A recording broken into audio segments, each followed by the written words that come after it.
Il-lejla qalbi kollha nixtieq nirrepeti dak li qalilna San Pawl fit-tieni qari. Ħallu lil Alla jħabbibkom miegħu. Hemm xi ħadd minna li ma jixtieqx li jkun maħbub minn Alla, hemm xi ħadd minna li ma jixtieqx iħossa li mħabba ta' Alla għalih. Ħallu lil Alla jħabbibkom miegħu kemm isabiha. U dan hu żmien tar-randan li ser nibdew. Se nippruvaw nagħmlu iktar attenzjoni bil-moħħ tagħna u bil-qalb tagħna u bil-ġisem tagħna biex inħossu ftit iktar dill-imħabba li Alla għandu għalina. Jekk innotajtu sar ħafna tibdejl illum fil-Knisja, għandna l-kurċifiss, nilbsu l-vjola, minn hawn ftit ieħor se nqedu l-irmiet fuq l-irjows, bdejna mixja 40 ġurnata li twassalna għas-sollenità l-festa kbira tal-Għid. Illum konna mitlubin biex insumu, il-ġimgħa jekk Alla jrejt ser niġu mitluba biex nagħmlu astinenza, jiġifieri ma niklux laħam jew l-iktar ikel li joġobna, għax bdejna żmien ġdejd dan għalfejn dan kollu. Ara taħsbu li biex nikkuntentaw lil Alla tafux.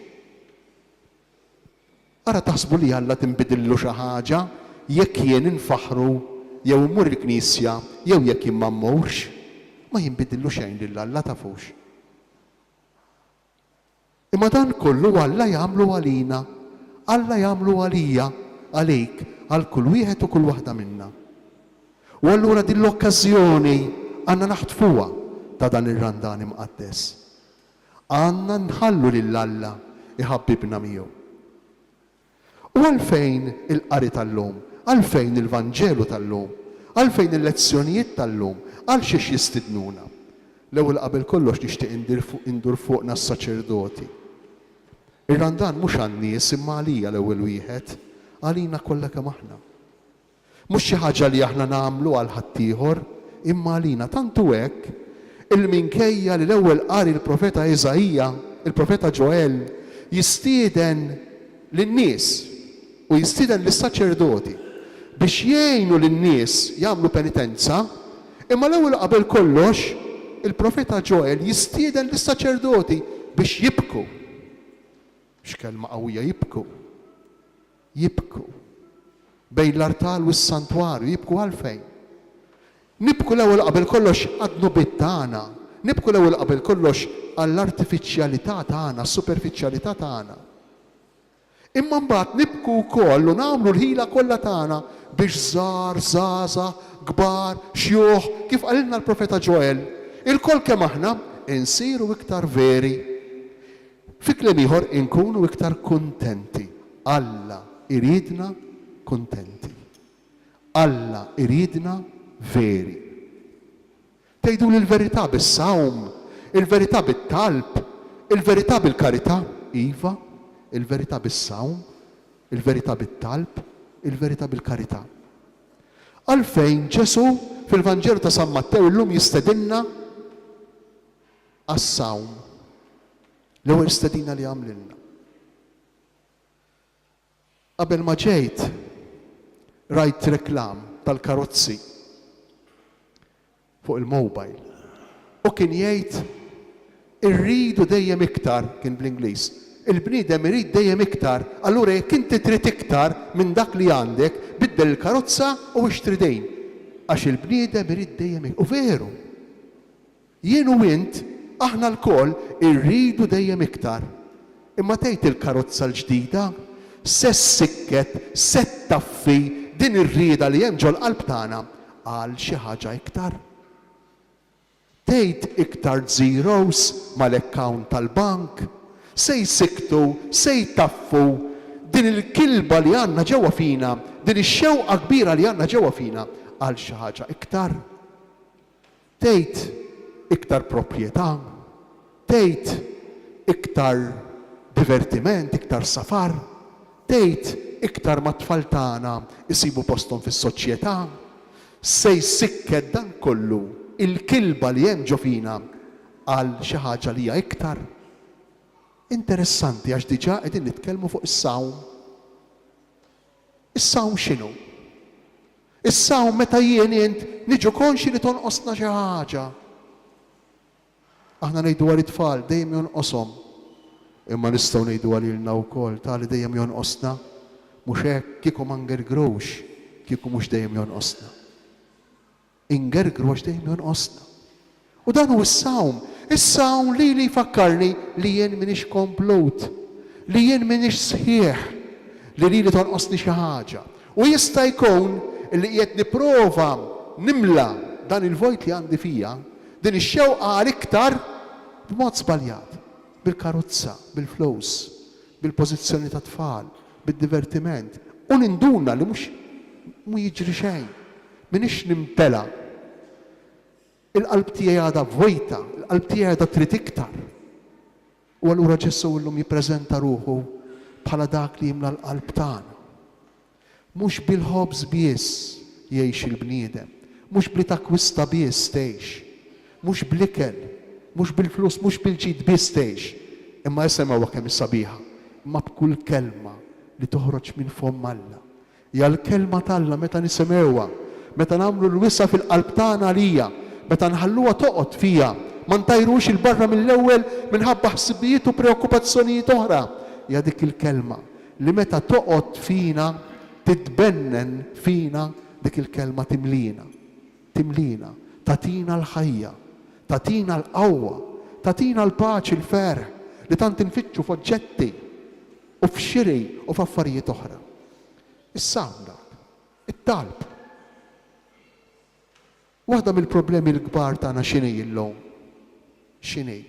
Jew is-solitudni, jew il-maqlub tas-solitudni, ħafna drabi s-solitudni kulħadd iħossu waħdu, jew inkella l-maqlub tas-solitudni li nħossu li m'għandna bżonn ta' ħadd, l-awtosuffiċjenza, huma żewġ estremi. Jew is-solitudni, jew l-awtosuffiċjenza. U l-mulej Ġesu llum qiegħed jgħidilna li titlob titlob. Għaliex titlob? Għax inti tiddependi totalment minn Alla. Għax Alla kull ma għandek u kull ma jint tawlek u jagħtiwlek hu.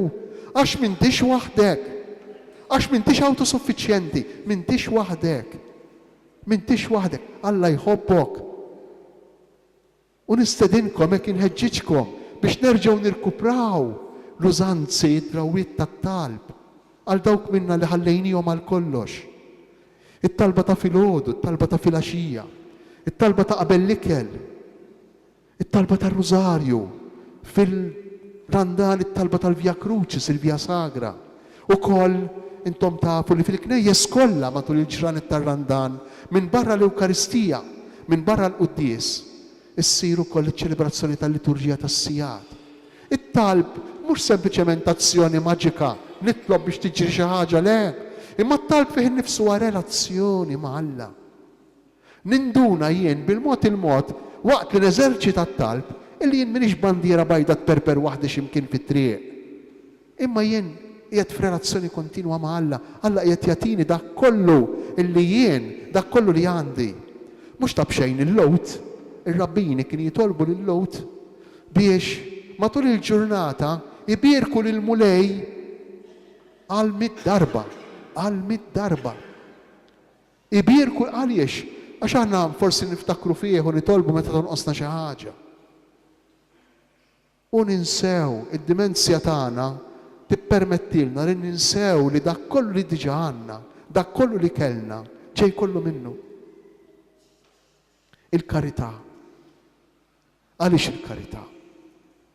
Il-karità dik dak li għandi biex verament ingawdih, biex verament nieħu gost bih, biex dak li għandi jilħaq l-iskop veru tiegħu jien irid naqsmu mal-oħrajn. Irid nagħti minn dak li għandi lill-oħra, mod speċjali lil dawk li huma inqas minni.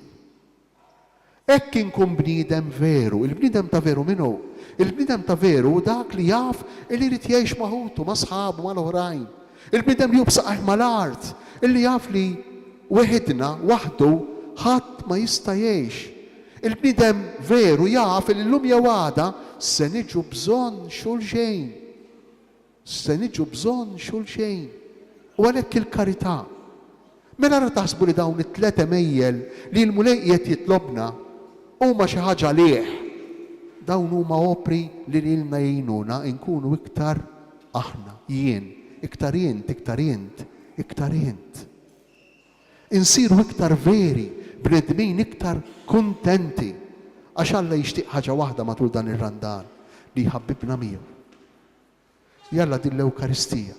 Jalla dan il-ġest li issa minn hawn ftit ieħor ser nagħmlu, il-ġest tal-irmit fuq rasna. Ġest antejk, ħafna antejk. Nisibuh fil-ktib ta' Ġob, l-indiema ta' Ġob, il-penitenza ta' Ġob. Ġob li jinduna bil-limiti tiegħu, bid-djufija tiegħu. Il-profeta Ġeremija, il-profeta Iżajija, l-irmit insibuh fl-iskrittura matula kollha kemm hi, anki Ġesu isemmih fil-Vanġelu.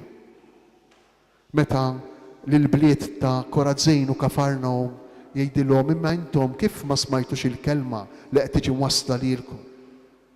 Kif m'intomx tindmu? Kif ma għamiltux l-irmit fuq raskom? Kif ma lbistux ix-xkejjer u għamiltu bħal oħrajn, bħal bnedmin oħra li semgħu l-kelma u ħallew tbiddilhom? Ejjew ma nħallux lil Ġesu jagħmel din il-karba fuqna il-lejla. Ejjew it-tqejt tal-irmiet. Ma jkunx xi ħaġa sempliċiment ta' barra, imma nħallu dan l-ispirtu li l-mulej jixtieq jagħtina għalina nfusna, għalina għal darba, ejjew nħobbu tassew lilna nfusna u nisemgħu din il-kelma u nippruvaw nwettquha.